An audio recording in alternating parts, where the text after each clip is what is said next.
última intervención antes de la pausa, después de agradecerle al profesor Johannes Ranharter.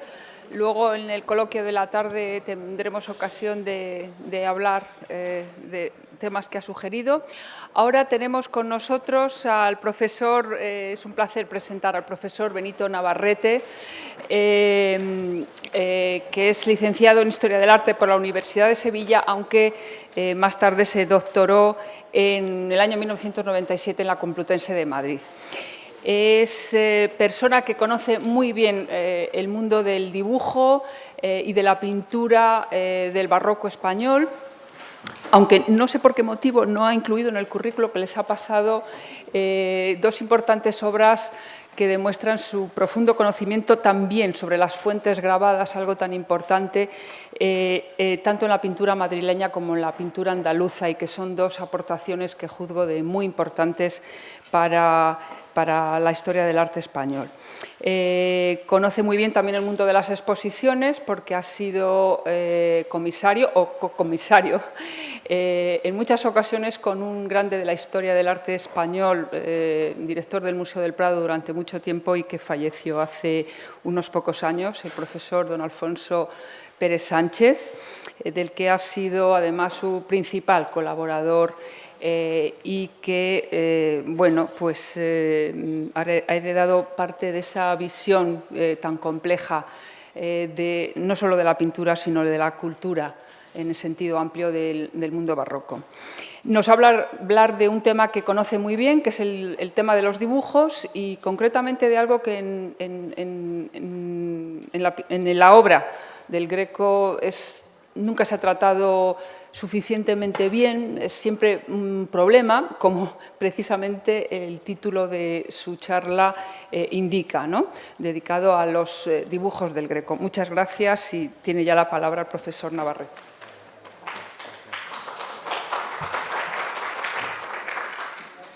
Bien, muchísimas gracias a Leticia Ruiz por esta presentación, al profesor Fernando Marías por haber tenido la gentileza de invitarme, a la Fundación El Greco de Toledo y sobre todo al servicio educativo del Thyssen, a Leticia de Cos y Ana Moreno. Muchísimas gracias por toda su asistencia. Bien, el tema del dibujo, efectivamente, en el Greco es un tema bastante controvertido, fundamentalmente porque hay una serie de elementos que lo han hecho muchísimo más confuso en relación a una serie de dibujos que últimamente se le han venido atribuyendo. El Greco, desde el principio, en sus conocimientos, en sus anotaciones, nos trasciende una idea muy importante sobre el conocimiento y la importancia del dibujo para el proceso propedéutico del artista. De hecho, las noticias publicadas en 1975 sobre esos dibujos que se le dan a Giorgio Sideris en Venecia, un cartógrafo, abren la posibilidad a que ya desde un principio y en Creta fuera precisamente dibujante para vistas urbanas, como bien ha referido y ha traído a colación José Riello en su estudio sobre la biblioteca del Greco. Esto, por tanto, nos abre un universo nuevo en el sentido de que el dibujo es algo fundamental en todo artista, pero un dibujo además en una faceta completamente diferente a como la entendía Miguel Ángel, a como la entendía Vasari, que además fue coleccionista de uno de sus dibujos y que por tanto se decanta directamente, y esto es un tema que aquí se ha venido tratando, sobre lo que significa el entendimiento del dibujo por parte de Tiziano, Tintoretto, enfrentándose por tanto a la Academia Florentina y al concepto del diseño que se entendía de alguna forma como la perfección del artista. En este sentido, es en las anotaciones, en los comentarios que hizo Daniele Bálvaro al Vitruvio y que el Greco anota, donde ya se empieza a manifestar por parte del Greco que es cosa sonada que entre los dos doctos entren los del dibujo. Por eso que los amigos del verdadero arte no sean tan codiciosos de la reputación como para dejar el saber propio y particular de su arte, pues mayor reputación es el apreciarla. Y aquí ya desde un principio hay una manifestación directa por parte del Greco a defender lo propio, es decir, el entendimiento, el conocimiento no viene por lo que se haya estudiado, por los libros que se tengan, sino precisamente por la digestión, como dijimos ayer, que se hace de esos conocimientos. Y hay una defensa muy grande de la genialidad y de la singularidad del artista como elemento propio para diferenciarse. Y es ahí donde sigue incidiendo en las anotaciones. La perfección no está encaminada a que se gane reputación. Y es más, Dice, dibujar y más dibujar, en esto se aprende el orden y así se hace razón de ellas de manera que las podrá crecer. Y cuando él se identifica incluso con el dibujo arquitectónico, habla de lo interesante que es estudiar con fatiga la obra ajena y ser más en el dibujo para no faltar a lo que debe un hombre prudente, como se ve en Vitruvio. Bien, a la muerte del Greco, en su inventario de bienes aparecen 150 dibujos. Dibujos que no tienen por qué ser de él. Dibujos, y esto creo que hay que subrayarlo, dibujos que tienen... que pueden ser también de otros artistas, que pueden ser, por tanto, el equipaje que el artista llevaba consigo para aprender y para llegar a ser un artista mucho más formado y más documentado. Y en este sentido, creo que es importante también tener en cuenta que cuando él comienza a trabajar y a manifestar, por tanto, su idea del dibujo, y ya he manifestado la concomitancia que debería de tener con Tiziano, con Tintoretto, incluso con Palma el Giovane, vamos a ver cómo, gracias a los estudios radiográficos realizados en el gabinete técnico del Thyssen, podemos saber algo más de ese dibujo subyacente. Algo que, por tanto, nos está manifestando lo que he dicho en un principio, es decir, el decantamiento por ese conocimiento del dibujo a borrones, a manchas, como decía Pacheco en su arte de la pintura. Algo que evidentemente se pone de manifiesto si planteamos un detalle de la obra de Tintoretto en el Met sobre la presentación del Dux Mocenigo al Redentor, y donde ya se ve esa manifestación y esos trazos que no intentan hacer, digamos, una forma lineal, sino todo lo contrario, hacer una forma a través de manchas, a través de borrones. Del Greco se conocen apenas 5 dibujos, estos son los que de una forma, entre comillas, unánime han venido reconociendo los diferentes historiadores. De hecho, en el Corpus of Spanish Drawing de Angulo Pérez Sánchez se recogen estos y alguno más que creo que son difíciles de aceptar, pero en cierto sentido el debate parte de estos únicos 5 dibujos reconocidos, que además, y ahora vamos a ver por qué, algunos de ellos han sido, por el profesor Marías, concretamente el del Getty, perfectamente rechazados de su catálogo, y vamos a explicar las razones. Pero el dibujo que mostraría la quinta esencia del arte por parte del Greco sería precisamente el conservado en Múnich. Un dibujo que muestra precisamente esa predilección del artista por la mancha, por el borrón, en el que el manejo del carbón, del lápiz negro, junto con leves toques de tiza, de albayalde, nos van a propiciar ese sentido del volumen, de la forma, donde lo más importante en este debate que él tiene y en esta controversión que él tiene con el propio Miguel Ángel, porque probablemente lo hace cuando pasa por Florencia, como han dicho Zeit y Karin Hellwig, precisamente cuando pasa por Florencia en torno a 1569, y donde su diálogo con Miguel Ángel le hace, como muy bien manifestaba el profesor Marías en una conversación, su ideal realmente. Él quiere tener la forma de Miguel Ángel, pero al mismo tiempo reconciliarla con Tiziano. Y en este duelo que se manifiesta con el día de la Capilla Medicea hay un interesante, digamos, trasunto de lo que él entiende que debe de ser la forma, de que, como el propio Greco dice en sus escritos, en el color Miguel Ángel no había hecho nada, pero manifiesta su grandeza en el arte de la escultura. Pero es más, para que tengan en cuenta que este es uno de los dibujos más importantes del artista, un dibujo que permaneció en su retina y que fue luego reaprovechado, fíjense cómo el artista saca provecho precisamente de esa forma completamente difusa y cómo la trae a colación cuando está ya en 1577 en Toledo y cuando está haciendo uso precisamente de esos modelos para el expolio del Greco en una de las figuras del fondo. Por tanto, esa tradición que parte, como hemos visto, de Miguel Ángel, pero que está emborronada precisamente por ese triunfo de la Mancha, configura en un ideario de su obra. El siguiente dibujo que ha sido aceptado y que es también una de las obras más importantes que procede de la colección Castellanos y está en la Biblioteca Nacional de España es precisamente el dibujo preparatorio que él realiza para el retablo de Santo Domingo el Antiguo, para la figura de San Juan Evangelista. Un dibujo que sigue incidiendo sobre la importancia de la mancha, sobre la importancia de ese difumino del carbón que va configurando las sombras, y un dibujo que al mismo tiempo tiene leves alteraciones en la cabeza, pero es que esa cabeza parte precisamente de una Piedad de Palma el Joven. No tenía buena diapositiva de ella y no he podido mostrársela, pero fíjense ustedes como nuevamente es esa cabeza, que repito, parte de un modelo exactamente lo mismo de Palma el Joven, es nuevamente usada por el artista como modelo de repertorio a lo largo de su obra. Una manifestación, por tanto, evidentemente tangible de lo que entiende él que debe de ser el arte del dibujo, que más que sugiere que define y que está en diferentes partes de su carrera en detalle en la expulsión de los mercaderes del templo, en La Piedad, que fue de la colección parisina, donde nuevamente esa nariz picuda está ahí presente, donde ese modelo que parte de Palma el Joven sigue estando presente. Los siguientes dibujos aceptados, reconozco que en esto ha sido Leticia Ruiz la que me ha insistido en que recondujera mi mirada hacia ellos, son los que en 1951 publicó Enriqueta Harris, dibujos que fueron comprados por el galerista de arte contemporáneo Crugier y que vamos a analizar en detalle porque sí que tienen algunos elementos que creo que son importantes. Primero, estos dos dibujos, ahora los vamos a ver, fueron también tanteos, estudios previos para el retablo de Santo Domingo el Antiguo. Hemos visto que el dibujo definitivo que eligió el artista es el de la Biblioteca Nacional. Para la figura de San Juan Bautista, aquí está, fíjense, el trazo donde sigue triunfando la mancha, pero cuando usa la línea, cuando usa precisamente la pluma y la tinta, esos trazos son intermitentes. No quiere realizar un contorno, sino que quiere precisamente sugerir.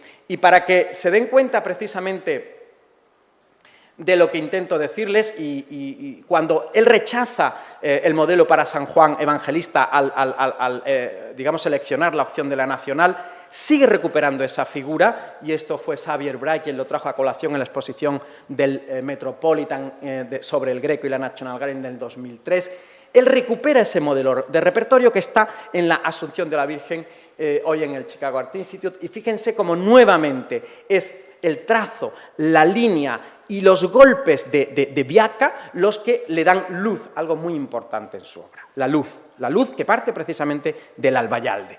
Fíjense además en otro elemento, y esto sí creo que es una novedad a tener en cuenta nuevamente por el estudio del dibujo subyacente, y es precisamente el dibujo subyacente que ha aparecido en los estudios radiográficos de la National Gallery de Londres para el nombre de Jesús. Fíjense cómo ahí está ese trazo. Ahí está ese trazo, un trazo intermitente, un trazo más que sugiere que define, y es precisamente esos golpes, como van viendo, los que nos están haciendo ver, por tanto, una forma de decantarse hacia el arte del dibujo, que va relacionada con lo que hemos estado viendo tanto de Tiziano como de Tintoretto. Los siguientes dibujos que han sido atribuidos al artista y que, como les he dicho en un primer momento, gracias a los estudios de Fernando Marías, han sido descartados, son precisamente dibujos en los que además actúa la persona que los hizo, y ahora lanzaremos una hipótesis sobre esto también, de una forma muy similar. Es el retablo de Doña María de Aragón y selecciona figuras aisladas.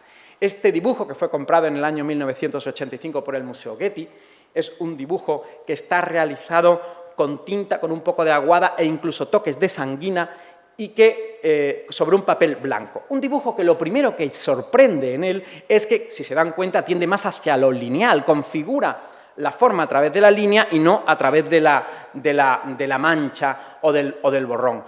Esto ya llama la atención poderosamente. Fíjense que selecciona elementos como el de el San Juan y el Ángel, pero es que hay un elemento técnico que ya es incuestionable para zanjar el debate. Esta filigrana fue publicada en 1928 por Hind en un catálogo cuando se expuso este dibujo, pero nunca se identificó. Gracias a Fernando Marías y precisamente a la comparación que hizo con el repertorio de filigranas de marcas de agua de Valls y Subira, sabemos que esta filigrana es de Molinos Papeleros de Olot de 1768. Y esto es algo científico, o sea, empírico, no admite ninguna posibilidad de duda. Fíjense la marca de agua y fíjense cómo es exactamente igual que la que si apagáramos la luz se vería mucho mejor. Por eso quería yo que en mi ponencia la luz estuviera apagada. Si la pueden apagar, por favor, yo se lo agradecería para que puedan ver mucho mejor los detalles. A partir de aquí, por tanto, este dibujo fue realizado en un papel del siglo XVIII. Por tanto, no admite posibilidad de que sea un dibujo de la época del Greco. Pero es que en el mismo camino está este otro dibujo que he tenido ocasión de estudiar directamente por 2 veces en la colección privada de Nueva York. La última vez ha sido hace escasamente 2 semanas en una jornada de dibujo que organizó la Morgan Library de Nueva York y donde nuevamente se advierten. Aquí no hay marca de agua, no se ha podido encontrar la marca de agua, pero sí hay un estudio que ha encargado el propietario a una conservadora de dibujo, Marjorie Shelley, en la que ya subraya ella, aunque se decanta porque sea un dibujo antiguo, pero ya subraya ella de que ha sido un dibujo realizado sobre una superficie rugosa, que es un dibujo que ha sido realizado bien sobre una superficie rugosa o bien sobre un lienzo, y además es un dibujo que ha sido como copiado. Ella piensa que es una copia del Greco, yo pienso que es una copia después del Greco. Y lo digo primero por el trazo. Son trazos en los que el artista lo que hace es dibujar. Este dibujo fue publicado en el 2007 por Nicholas Turner en el mismo artículo que luego haré referencia. Es un dibujo en el que se concentra la tinta y de forma insegura y donde hay unos trazos que no permiten advertir precisamente que estamos ante un original con la frescura y donde nuevamente tampoco vemos lo que hemos visto en los dibujos infrarrojos o que hemos visto en la manera de entender el dibujo por parte del Greco en el dibujo de Múnich y de la Biblioteca Nacional. Fíjense, por tanto, que está más pendiente de copiar una serie de detalles de ese retablo de Doña María de Aragón, ahora en el Prado, que realmente de exponer lo que él entiende que debe de ser el concepto del diseño. Y en la misma línea, aunque este dibujo no he tenido oportunidad de verlo nunca, se publicó en el Corpus of Spanish Drawing y es un dibujo que procede de La Haya y París. Los 2 anteriores tienen la misma procedencia, Wildenstein. Este procede de La Haya y París del Mercado de Arte y no ha aparecido nunca. Pero también selecciona motivos parciales de obras del Greco y incide nuevamente, como ven, aquí en la línea, aunque con un intento de difumino.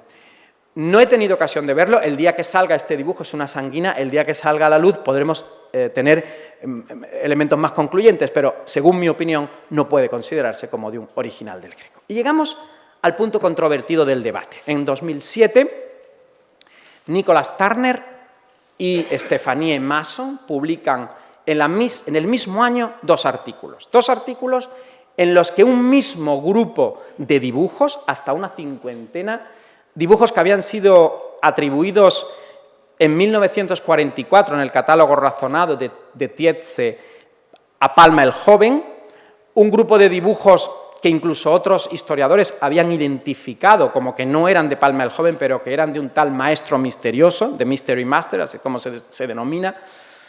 Pues en ese mismo momento, Stephanie Masson, por una vinculación con una cena que veremos ahora después de la Catedral de Vicenza de Alessandro Maganza, pintor vicentino que trabaja en Venecia hasta 1576, ella los considera precisamente como de Maganza, Alessandro Maganza. Y Nicholas Turner, el mismo grupo de dibujo, los considera como del Greco, del periodo veneciano y romano, por tanto realizados entre 1565 y 1577. Esto evidentemente cambiaba radicalmente la orientación y los estudios sobre los dibujos del Greco. Sus comparaciones, muchas veces sostenidas en un análisis formal, unas son más entendibles que otras no se sostienen en absoluto, bajo mi opinión. Yo aquí voy a intentar de ser muy crítico, de dar la opinión de Nicholas Turner y de manifestar lo que yo pienso acerca de este grupo de dibujos.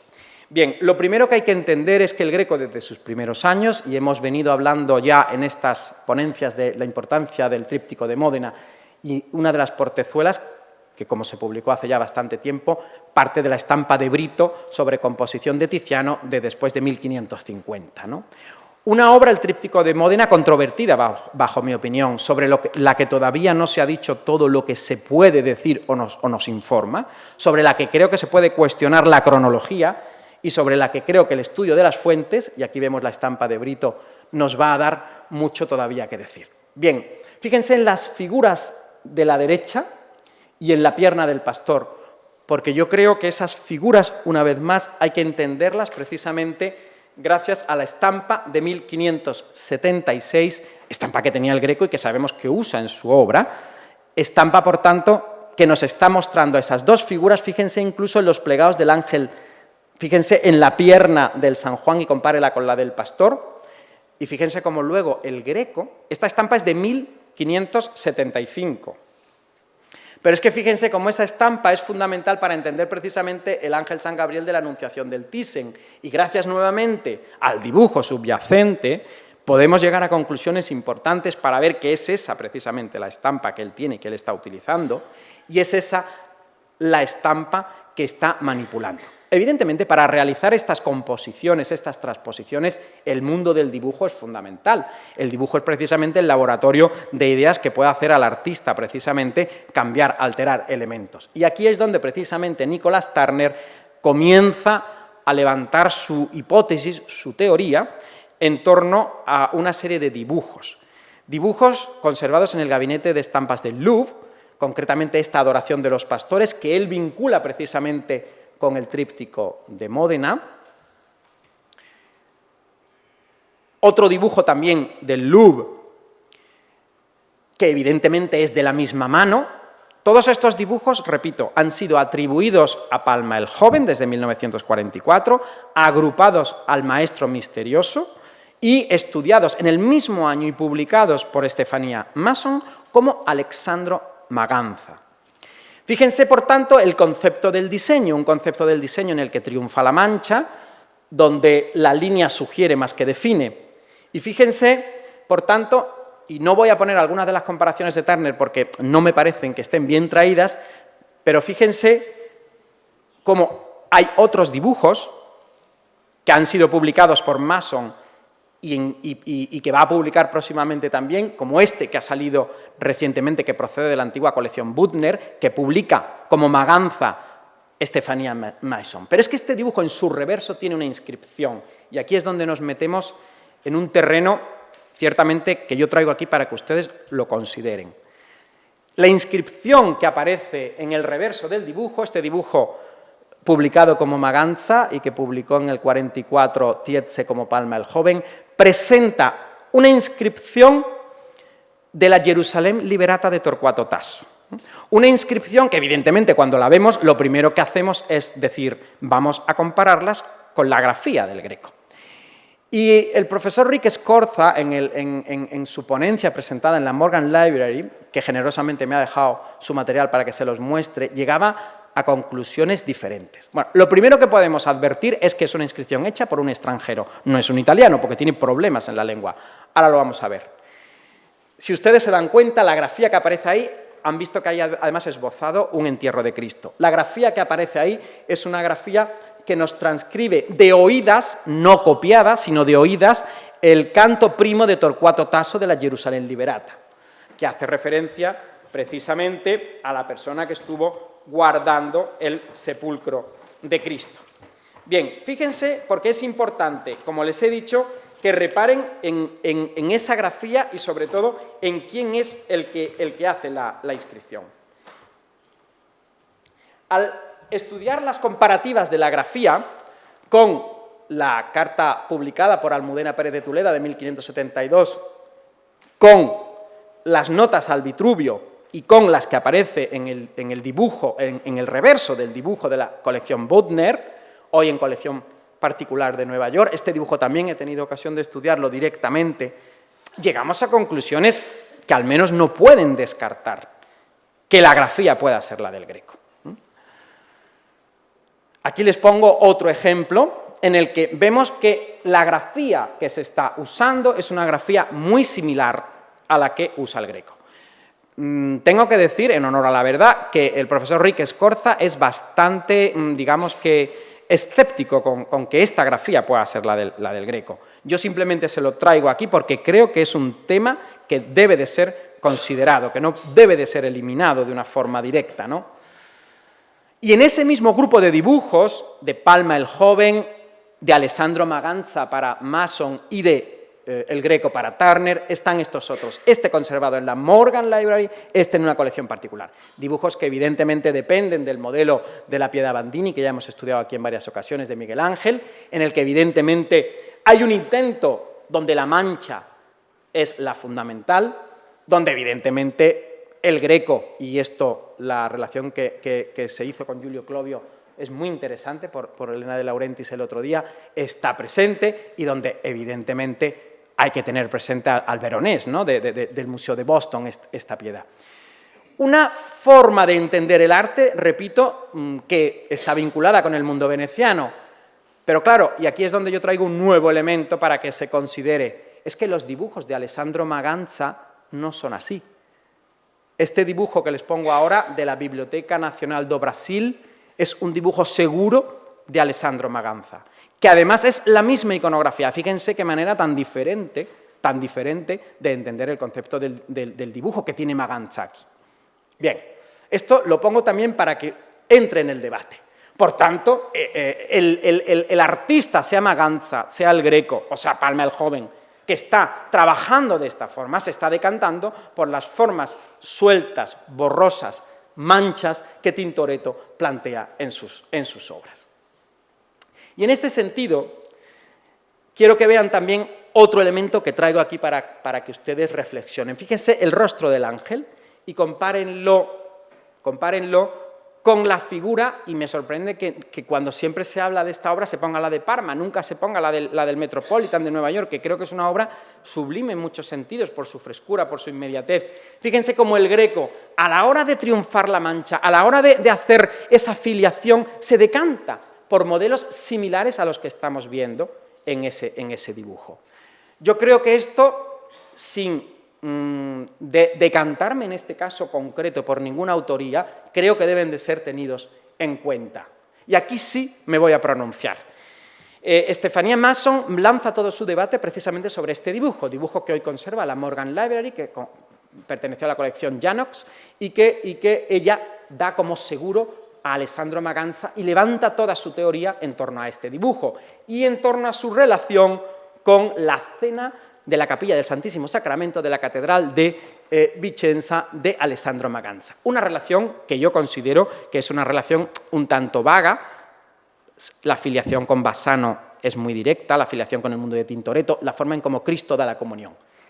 Porque fíjense que todas las demás figuras no tienen nada que ver realmente con esa composición. Sin embargo, fíjense en la sí absoluta relación que yo encuentro aquí con la expulsión de los mercaderes del templo del Greco de la National Gallery de Washington. Fíjense en la forma en cómo está realizada la figura de Cristo, compárenlo precisamente con el concepto de diseño que usa el artista, con esas formas que hemos visto en las infografías de la National Gallery. Fíjense ese concepto de la mancha, el uso nuevamente del albayalde para dar la luz, para iluminar la composición, y fíjense en las cabezas del fondo. Fíjense porque estamos ante algo que está intentando construir por la sugerencia más que por la definición. Pero es que el reverso del dibujo está en íntima relación con la cena de Bolonia. Ya vimos la intervención de la profesora Konstantinouki y lo que ya ella dijo hace bastantes años sobre la defensa a ultranza de la última cena del Greco de Bolonia. Y fíjense, por tanto, en esta relación y cómo él apunta nuevamente a la luz en esos plegados. Pero es que evidentemente es el mundo de Tintoretto, y yo creo que con Tintoretto y con la última cena de la iglesia de San Polo de Venecia se encuentra un nexo que debe de estar perfectamente claro. Bueno, pues ahora vengo yo a complicar un poco más todavía el tema, aparte de esto, porque fíjense este nuevo dibujo que presento aquí, dibujo que localizó Rick Scorza y que fíjense en una colección inglesa y que fíjense que está en directa relación con la cena de Bolonia. Dibujo muy interesante, dibujo que yo no me atrevo a decir que sea del Greco, pero que sí que creo que debe de estar presente en este debate. Dibujo que en su reverso nuevamente tiene una información valiosísima según mi punto de vista, porque es precisamente fíjense en los cortinajes, en las figuras, porque dependen, no solo es la figura central que está de espaldas, sino las demás, pero es que fíjense lo que hay en el reverso del dibujo. El reverso del dibujo presenta un esbozo de una perspectiva que se puede vincular con el libro de Daniele Barbaro, y en esto el estudio que ha hecho José Riello sobre el triunfo de la pintura especulativa, creo que es una contribución muy importante para reflexionar sobre la importancia de las ideas artísticas del Greco y sobre cómo las aplica a su arte. Fíjense cómo la obsesión es captar el punto de perspectiva, pero es que el reverso está trazado con un estilo, está hundido el dibujo, está trazado precisamente y luego dibujado encima con pluma. Es decir, hay un intento realmente, como una especie de punta de compás, de estudiar la perspectiva de esta obra, que es un asunto clave en la cena de Bolonia. Bien, yo creo que esto es un elemento que hay que tener en cuenta. Y ahora ya, para terminar mi intervención, quiero presentar este dibujo conservado en el Museo de Capodimonte, un dibujo muy ambicioso en su composición, un dibujo que fue publicado en 1985 como anónimo lombardo por la profesora Muzzi, un dibujo que ha sido estudiado por Giulio Bora como de Crespi, y un dibujo desde el punto de vista de su concepción técnica monumental, de una maestría a la hora de usar la aguada rosácea, a la hora de plantear nuevamente los golpes de Albayalde, un dibujo que hay que relacionar, yo lo atribuyo al Greco, creo que es un dibujo que a partir de ahora va a dar mucho que hablar, en el que hay un estudio de las arquitecturas en todo concomitantes con la de la National Gallery de Washington. Tengan en cuenta que lo que estamos presentando aquí es la obra de un artista genial, de un artista singular, que lo mismo que se muestra de una manera contradictoria y diferente a la hora de usar diferentes registros pictóricos, lo mismo ocurre con el dibujo. Es un artista que, como Miguel Ángel, como Rafael, está en continua experimentación.